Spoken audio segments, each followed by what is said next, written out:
Hello students, welcome back to the channel Dinesh sir. इस वीडियो में हम बात करेंगे यूनिवर्सिटी ऑफ मुंबई के जो फाइनल ईयर स्टूडेंट्स की एग्ज़ाम होने वाली है। एमसीक्यू पैटर्न डिसाइड किया गया है। तो ये एमसीक्यू पैटर्न एग्ज़ाम किस तरह से होगी, एमसीक्यू के जो क्वेश्चंस होंगे उससे रिलेटेड यूनिवर्सिटी ऑफ मुंबई ने गाइडलाइंस जारी की है अपने सारे डिग्री कॉलेजेस के लिए कि उन्हें किस तरीके से जो एमसीक्यू के पेपर सेट करने। जैसे कि आप जानते हो, पिछले वीडियो में मैंने बताया था यूनिवर्सिटी ऑफ मुंबई का जो गाइडलाइन आया था कि अलग अलग टाइप के जो कॉलेजेस हैं उनके क्लस्टर बनाए जाएंगे, ग्रुपिंग की जाएगी और हर एक क्लस्टर, जैसे कि सपोज कोई एक क्लस्टर है जिसमें 10 कॉलेजेस हैं तो उन 10 कॉलेजेस में एक लीड कॉलेज होगा और वो लीड कॉलेज सबको कंट्रोल करेगा। सबका क्वेश्चन पेपर पैटर्न और क्वेश्चन पेपर और टाइम टेबल सेम होगा। इस तरह से अलग अलग क्लस्टर अपने लेवल पर काम करेंगे। तो यहाँ पर जो एमसीक्यू एग्ज़ाम होने वाली है तो इसमें जो एमसीक्यू है उसके लिए स्पेशली गाइडलाइंस दी गई है कि जो एमसीक्यू किस टाइप के होने चाहिए। ओके, तो एक एक करके बताएंगे। यहाँ पर साफ साफ बताया गया है कि जैसे बहुत सारे एमसीक्यू कंफ्यूजिंग होते हैं, बच्चों को चारों के चारों ऑप्शन सही लगते हैं, वैसा नहीं होना चाहिए। क्लियर कट क्वेश्चन होना चाहिए, क्लियर कट आंसर होना चाहिए ताकि बच्चे कंफ्यूज ना हो। तो मैं आपको डिटेल में फटाफट बता देता हूँ। टोटल 20-22 पॉइंट है यहाँ पर। पहला पॉइंट है कि जो फाइनल ईयर के स्टूडेंट्स हैं उनकी जो एग्ज़ाम्स होने वाली है 25 सितंबर से 17 अक्टूबर, वो एमसीक्यू बेस्ड होनी चाहिए। ठीक है।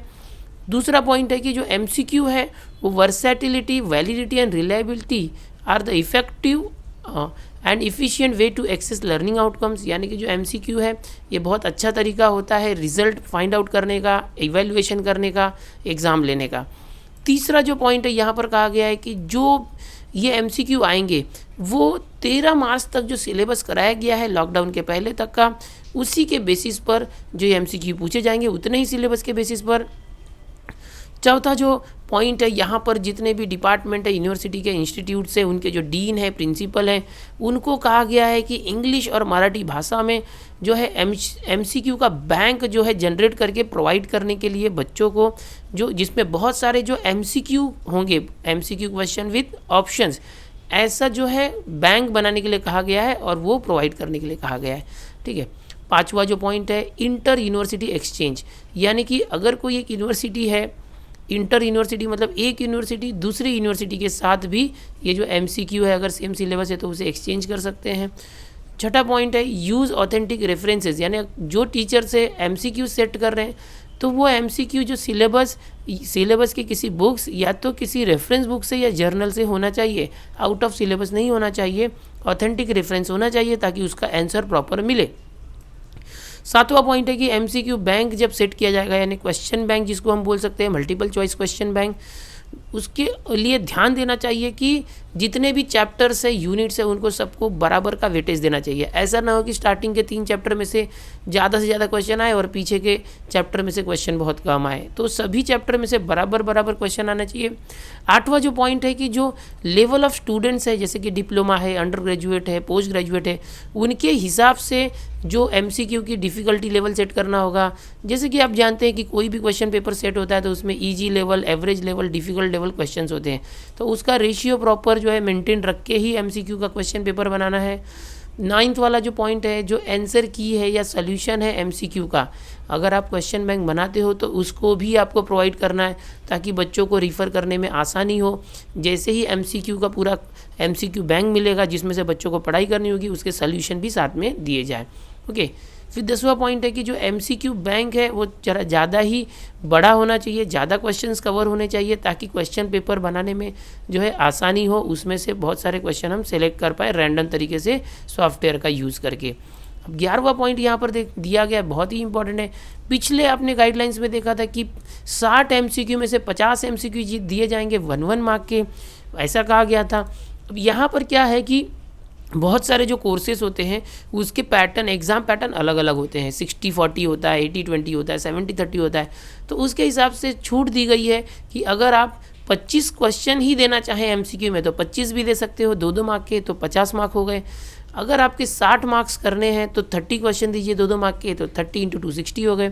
80 मार्क का पैटर्न है तो 40 क्वेश्चन भी दे सकते हो 2-2 मार्क के, या तो फिर 60 एमसीक्यू देके 50 एमसीक्यू 1-1 मार्क के कर सकते हो। अब ये अलग अलग क्लस्टर अपने हिसाब से डिसाइड करने वाला है।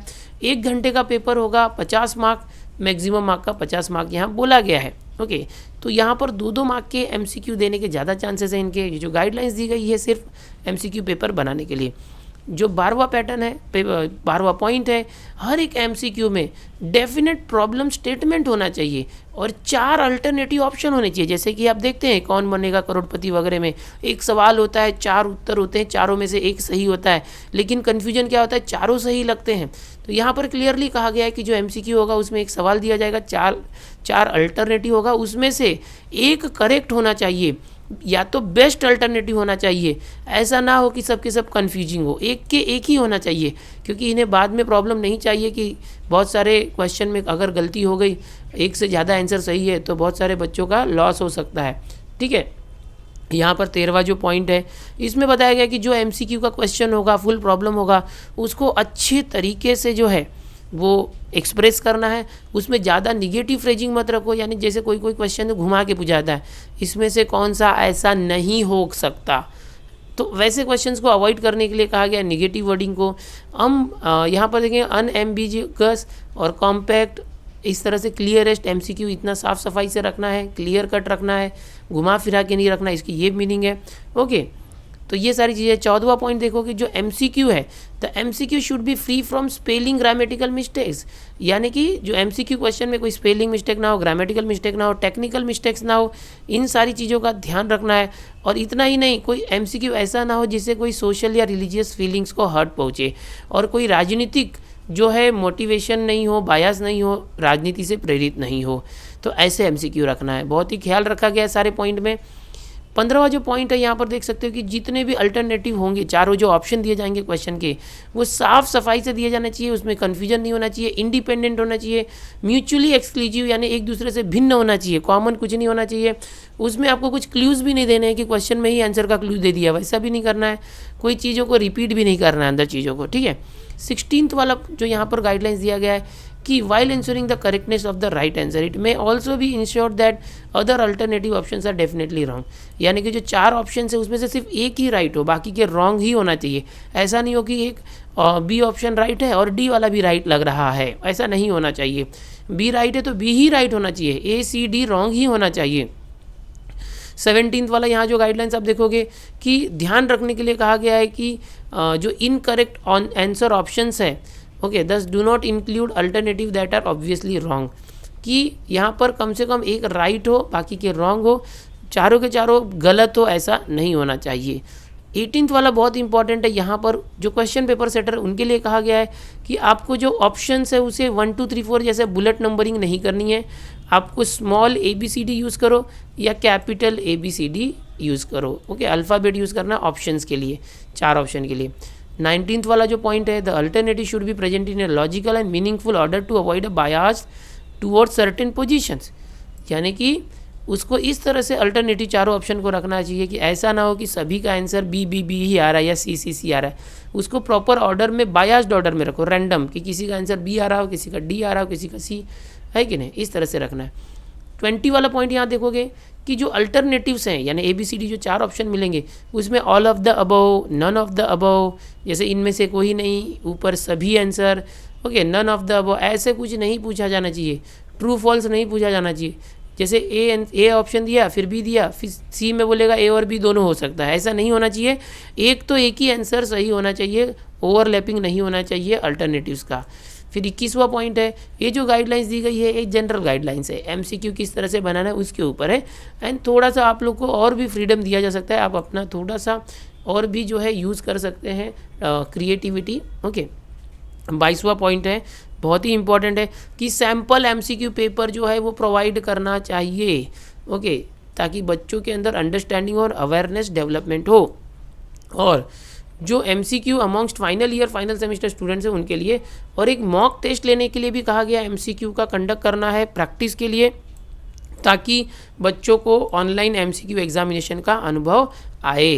तो ये पूरे 22 पॉइंट है जो गाइडलाइंस के रूप में रिलीज किए गए हैं मुंबई यूनिवर्सिटी की तरफ से। उम्मीद करूंगा आपको ये जानकारी पसंद आई होगी, मुंबई यूनिवर्सिटी के एमसीक्यू की गाइडलाइंस, और मैं आप लोग से होप करूंगा कि आप सभी का अच्छा पेपर जाए, सभी लोग जो है अच्छे परसेंटेज से पास होके निकल जाओ और अपने भविष्य में अच्छी सी डिग्री लेके अच्छे से अपना करियर सेट करो। चैनल पर पहली बार आए हो तो चैनल को सब्सक्राइब जरूर करना। मिलते हैं ऐसी ही और जानकारियों के साथ अगले वीडियो में। Bye everyone.